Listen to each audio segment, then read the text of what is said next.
Welcome, LinguaFolio Online users. This tutorial will give you an overview of different ways you might use LinguaFolio Online for reflection, as well as the portfolio export feature.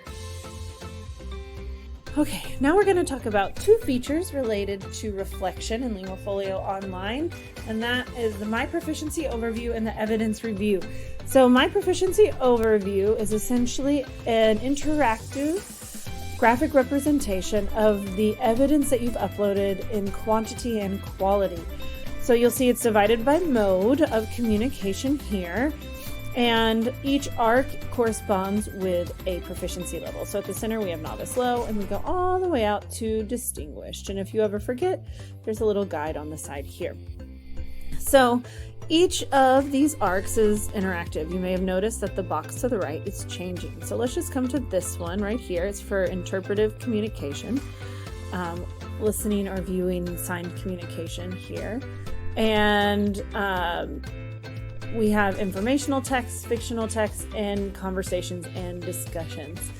So you can see that the progress for this student is right under 94% for informational text. These are fictional text is right under 90, and then interpretation and conversation is 75%.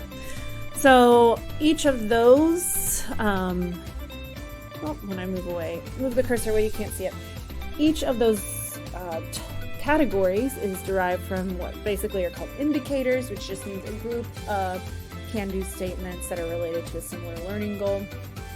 And then the percentage points are derived from the level of the can-do status. So if you self-evaluated as can-do well, it factors in as a 100%.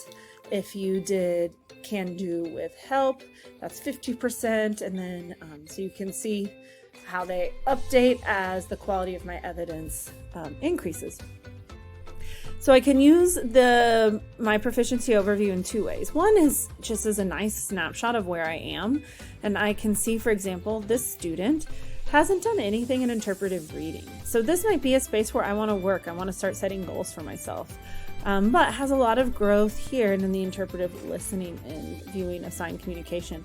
So it's one way I can use it. The other way is just to drill down a little bit. So, I've done so much work here. What have I done? And I can click on that arc, and you'll see here's all of the evidence that I have uploaded related to these can-do statements.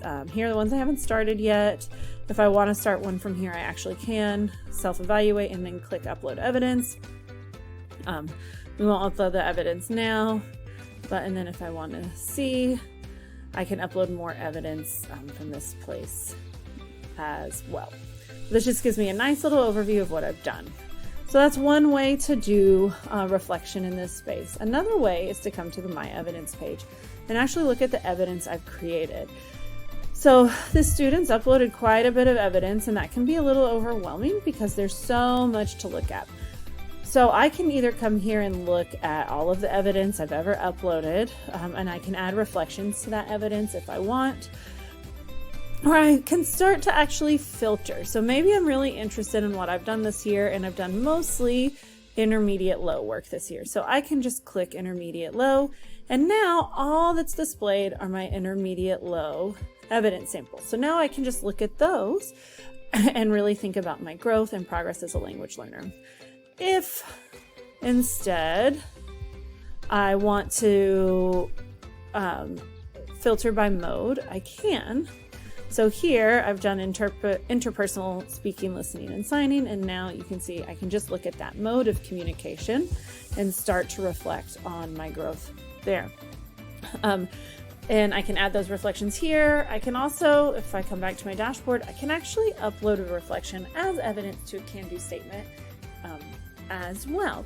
Whatever you decide, and working with whomever you're working with, be that a teacher, a community partner, anyone who's helping you learn languages, you guys can decide how to best document your reflections, and that may just be something you do for yourself.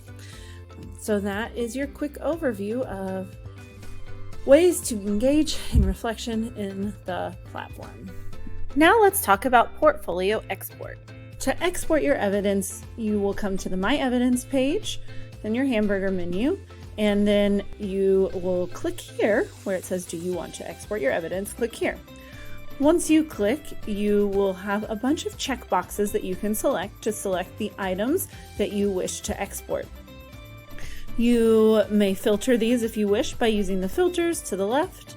You also can select all. Once you select export, you will see that a zip file downloads that you will be able to open and share with anybody. That person might be a college counselor, a future employer, or you might be wanting to submit examples of your best work to another language learner or even your teacher.